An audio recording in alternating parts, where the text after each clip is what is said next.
c'est parfaitement réaliste, excellent. Bonjour à tous et bienvenue dans Tech Break, votre rendez-vous hebdomadaire sur la tech par 01net.com. L'actu de cette semaine, c'est FIFA 20. Le jeu est sorti vendredi dernier, le seul petit souci c'est qu'ils ont juste oublié de le finir. Entre le jeu qui rame même en local, les maillots qui sont pas tous là, les transferts qui sont pas tous faits et les goals qui sont claqués au sol, ça fait peut-être un peu beaucoup. Et puis cette semaine, mercredi plus précisément, une mise à jour est arrivée. Et regardez, elle corrige seulement 2-3 petits trucs.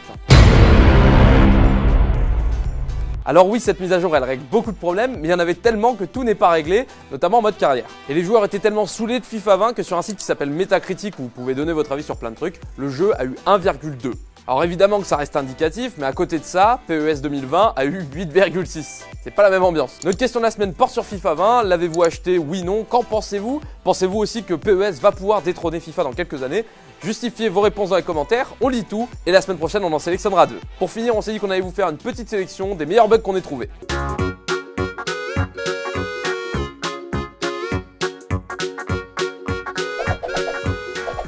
Et le chiffre de la semaine, c'est 490$ et 50 cents. C'est le prix que coûterait un iPhone 11 Pro Max à produire. C'est le site Tech Inside qui a fait un rapport super complet à ce sujet. On apprend par exemple que le module caméra coûterait 73,50$, l'écran 66,50$ et la batterie coûterait 10,50$. Alors si je dis coûterait à chaque fois, c'est parce qu'on n'est pas sûr de ces prix, c'est pas Apple qui les communique, mais c'est des estimations. Alors là, vous allez me dire, mais 490$ à produire, ils font une marge de ouf, pas vrai Thomas? Oui. J'ai été surpris. Ce chiffre, il prend pas en compte tout l'argent qu'Apple nous envoie pour dire que ces produits sont merveilleux. Non, je rigole évidemment, sinon je mettrais pas toujours le même t-shirt sur tous les tournages. Par contre, il prend réellement pas en compte le coût de la recherche et développement, le marketing, la publicité, des trucs qui coûtent très cher. Et place au concours, la semaine dernière on vous faisait gagner un tracker GPS pour votre vélo et c'est Lionel Perrin qui l'a gagné, bravo à toi, va voir ton commentaire pour voir comment récupérer ton cadeau. Et cette semaine on vous offre 5 places pour le Manoir de Paris, à occasion d'Halloween ils font un petit événement spécial. Le Manoir de Paris, si vous ne connaissez pas, c'est une espèce de maison hantée, vous vous déplacez dans des pièces et vous avez des acteurs qui vous font peur. Si vous voulez participer et tenter de gagner vos places, ça se passe dans les commentaires et c'est réservé à nos abonnés sur YouTube. Et la vidéo de cette semaine, elle nous vient de Suisse, petit drapeau.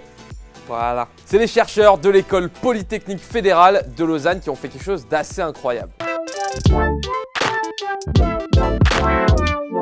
Ils ont dévoilé un prototype d'une peau artificielle, une espèce de surcouche que vous mettez sur vos mains et vos poignets. Et grâce à cette surcouche, vous allez pouvoir ressentir sur votre peau des pressions et des vibrations. On peut imaginer dans quelques années, dans les jeux VR, lorsque vous toucherez un objet, vous pourrez le ressentir sur votre peau. Au-delà du jeu vidéo, ça pourra surtout servir à des gens malades ou des gens brûlés afin de sentir à nouveau des sensations qu'ils peuvent peut-être plus avoir.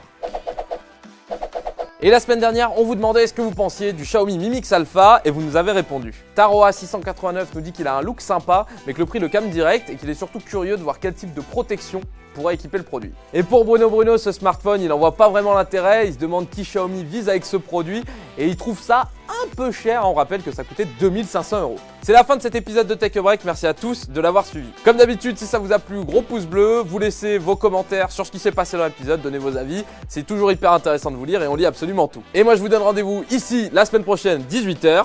Salut!